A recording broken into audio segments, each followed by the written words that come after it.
Hi guys, इसी scalar और vector quantity को हम लोग आगे बढ़ाते हैं। हमने इसके पहले के वीडियो में देखा था कि सपोज हम vector a equal to 3i plus 5j minus 6k ले लेते हैं और vector b is equal to 2i minus 3j plus 7k। Students, हमने कार्टेशियन कोऑर्डिनेट सिस्टम के अंदर 3 डायमेंशनल स्ट्रक्चर में एक्स एक्सिस, वाई एक्सिस और जेड एक्सिस को रिप्रेजेंट करने के लिए यूनिट वेक्टर आई, जे और के को इस्तेमाल किया था। जहां पे हमें पता है कि स्केलर मल्टीप्लिकेशन में I dot I equal to 1, J dot J equal to 1 और के डॉट के इक्वल टू 1। और बाकी अगर आई और जे का किसी से डॉट मल्टीप्लिकेशन है तो वो 0 है, जैसे I dot J is equal to 0। इसको बाद में क्लियर करते हैं इसी तरीके से। यहाँ पे मल्टीप्लिकेशन स्केलर वेक्टर के बाद अलजेब्रिक एडिशन, सब्सट्रैक्शन और कांस्टेंट मल्टीप्लिकेशन भी हम लोग वेक्टर के साथ कर सकते हैं। जैसे सपोज मुझे अगर निकालना है first 2a plus 3b, simple addition of vectors है।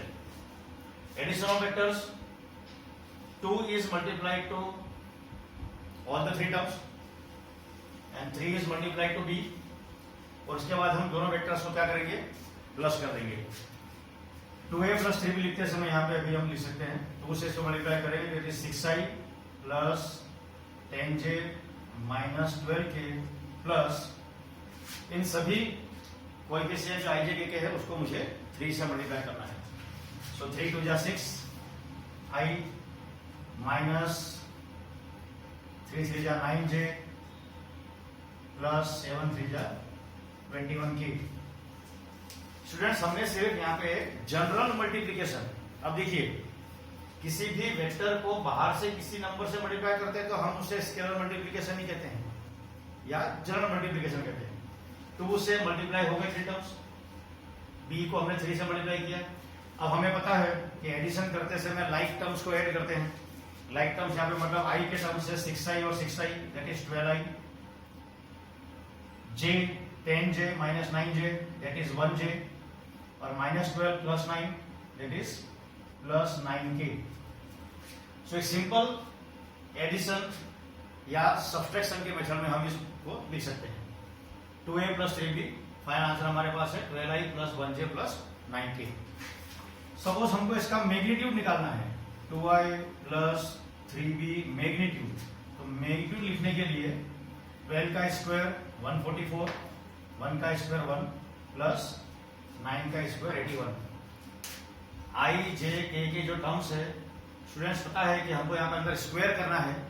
स्क्वायर करने से माइनस साइन वैसे भी नहीं आएगी और वैसे भी रूट के अंदर माइनस साइन नहीं आती। सो 144 प्लस 1 प्लस 81 टोटल जो यहाँ पर है हम यहाँ पे ऐड कर देंगे।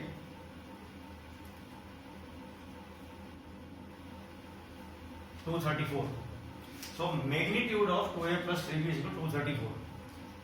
अगर यहाँ पर माइनस के साइन होती तो हम यहाँ पर तीनों के साइन चेंज कर देते, सब्सट्रैक्शन करते, और अगर हमको इसका मैग्नीट्यूड निकालना होता तो हम उसी तरीके से रूट के अंदर स्क्वायर करके आंसर निकाल सकते थे। ओके, तो सिंपल एडिशन सब्सट्रैक्शन है।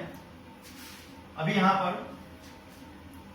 मुझे यूनिट वेक्टर निकालना हो, जैसे हम लोग मॉर्निंग में बात कर रहे थे कि पहले क्लास में हमने डिस्कस किया कि भाई अगर कोई भी सम अगर मुझे वेक्टर फॉर्मेट में दिया हुआ है तो हमने लिखते समय क्या है कि एक्स वाई जेड एक्सिस में हम आई जे के कोई यूनिट वेक्टर करके इस्तेमाल करते हैं, लेकिन हमको जो वेक्टर दिया हुआ है उसका भी हम लोग यूनिट वेक्टर फाइंड कर सकते हैं।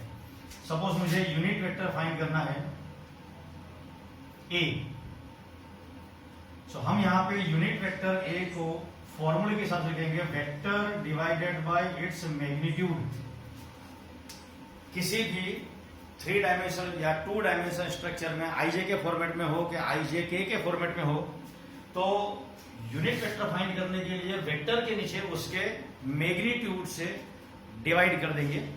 सो यहाँ पर वेक्टर ए की वैल्यू है 3i plus 5j minus 6k divided by root of mod A मतलब वेक्टर ए का मैग्नीट्यूड निकालना है। This is 9 plus 25 plus 36 means 3i plus 5j minus 6k divided by root of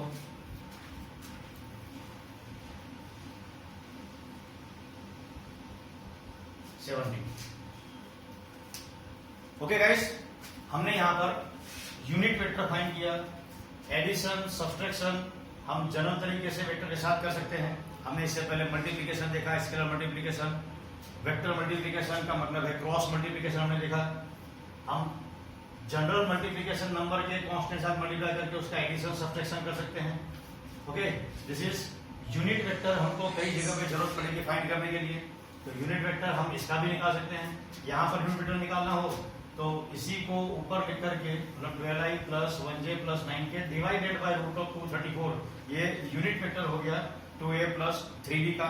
तो ये सब general topic है जिसमें हम लोग वेक्टर के साथ में अलजेब्रिक मेथड का इस्तेमाल इजीली कर सकते हैं। अब जो हम लोगों ने यहाँ पर a और b का फॉर्मेट देखा था कि भाई 3 डायमेंशनल स्ट्रक्चर में a और b कहीं ना कहीं रिप्रेजेंट कर रहे हैं। सपोज ये वेक्टर a है और ये वेक्टर b है, इनके बीच में नेचुरली कोई एंगल होगा। अब दो वेक्टर से मतलब वो कहीं ना कहीं लाइन शो कर रहा है, स्ट्रेट लाइन, तो vector is a direction with the magnitude. इनके बीच में अगर मुझे एंगल निकालना है, एक्यूट एंगल भी है, ऑब्ट्यूज एंगल भी है, डिपेंड्स हमें कौन सा आंसर चाहिए। सबसे पहले हम लोग ए और बी का बीच में एंगल निकालते हैं। एंगल निकालने के लिए हमारे पास फॉर्मूला है cos theta equal to a dot b divided by mod a mod b। अब नेचुरली देखिए हम इतनी देर से बात कर रहे थे i dot i is equal to 0 होता है, sorry i dot j is equal to 0 होता है। i dot a is equal to 0 का मीनिंग i और j एक दूसरे के ऊपर परपेंडिकुलर है। अब यहाँ पे आया थोड़ा सा trigonometry. cos theta, students cos theta की वैल्यू 0 कब होती है? जब किसी भी दो स्ट्रेट लाइन के बीच में या x एक्सिस y एक्सिस के बीच में या i और j के बीच में परपेंडिकुलर या 90 डिग्री का एंगल होगा तो नेचुरली उसका आंसर 0 आएगा। तो जब मुझे दो वेक्टर परपेंडिकुलर दिए होंगे तब मैं a dot b is equal to 0 लेके चलूंगा। a dot b is equal to 0 तो नेचुरली एंगल उनके बीच में 90 डिग्री था। और फिलहाल अभी a और b के बीच में एंगल कितना है वो फाइंड करने के लिए हम a डॉट b निकाल सकते हैं। तो cos theta is equal to a dot b।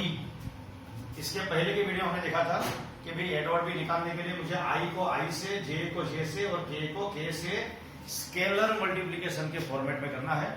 तो यहाँ पे 3 2 जा 6, 5 3 जा 15 और -6 में मैंने -42 डिवाइडेड बाय रूट ऑफ मतलब कि magnitude of vector A 9 plus 25 plus 36, 9 plus 25 plus 36 और यहाँ पर 4 प्लस 9 प्लस 49। ओके स्टूडेंट्स, तो cos theta is equal to यहाँ पे हम इसको सब्ट्रैक्ट कर देते हैं 45 और 15, 42 और 50 यहाँ पर 57 में से 6 गए तो -51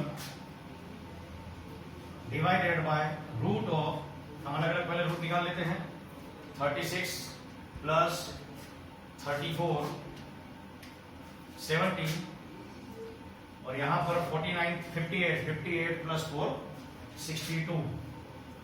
तो cos theta is equal to -51 divided by root of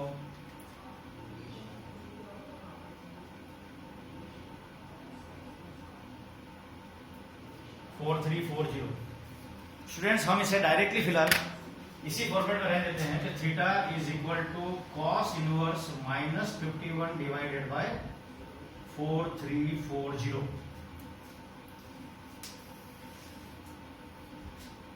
बाद में इनवर्स ट्रिग्नोमेट्री की हेल्प लेकर के हम इसको डिवाइड करें, डेसिमल में आंसर निकालें। cos इनवर्स में माइनस साइन है, अब वो बात की बात है, जब हम मैथमेटिकल बैकग्राउंड लेकर के इनवर्स ट्रिग्नोमेट्री की वैल्यू निकालेंगे तब ये क्लियर हो जाएगा। फिलहाल हमें इतना पता है कि ए और बी के बीच में एंगल जो है वो इस टाइप से आएगा, कोई ना कोई डिग्री मिनट सेकंड के फॉर्मेट में निकलेगा। इसका एक्सप्लेनेशन हम लोग इसके बाद की वीडियो में लेंगे कि हम किस तरीके से एग्जैक्टली आंसर निकालते हैं, क्योंकि हमें वेक्टर्स 3 डायमेंशनल स्ट्रक्चर में उसका टोटल रिजोल्यूशन हम यहाँ पे फिलहाल सब ए और बी को ही ले रहे हैं। हम इसके बाद एक जो सम लेंगे उसमें totally A B C D जितने भी वेक्टर्स है उनके बीच में एग्जैक्टली एंगल कितना बना, उसका रिजल्टेंट वेक्टर्स कितना होगा वो हम फाइंड करेंगे। जस्ट यहाँ पर स्केलर एडिशन सब्सट्रैक्शन और एंगल बिटवीन टू वेक्टर्स। हम चाहे तो sine theta equal to mod of A cross B, अगर इस मेथड से निकालना है तो sine theta equal to mod of A cross B divided by mod A mod B करके भी आंसर निकाल सकते हैं। ए क्रॉस बी हमारे पहले हमने देख लिया है कि ए क्रॉस बी कैसे निकालना है क्रेमर्स मेथड से। कॉस थीटा निकलने के बाद साइन थीटा, तो नेचुरली स्टूडेंट्स हमको 10th स्टैंडर्ड से पता ही है साइन से कॉस कैसे आता है, sine square plus cos square equal to 1 से। ओके सो गाइस ये टॉपिक यहाँ तक, इसके बाद हम लोग एक जनरल रिजल्टेंट वेक्टर का सम करेंगे। Thank you.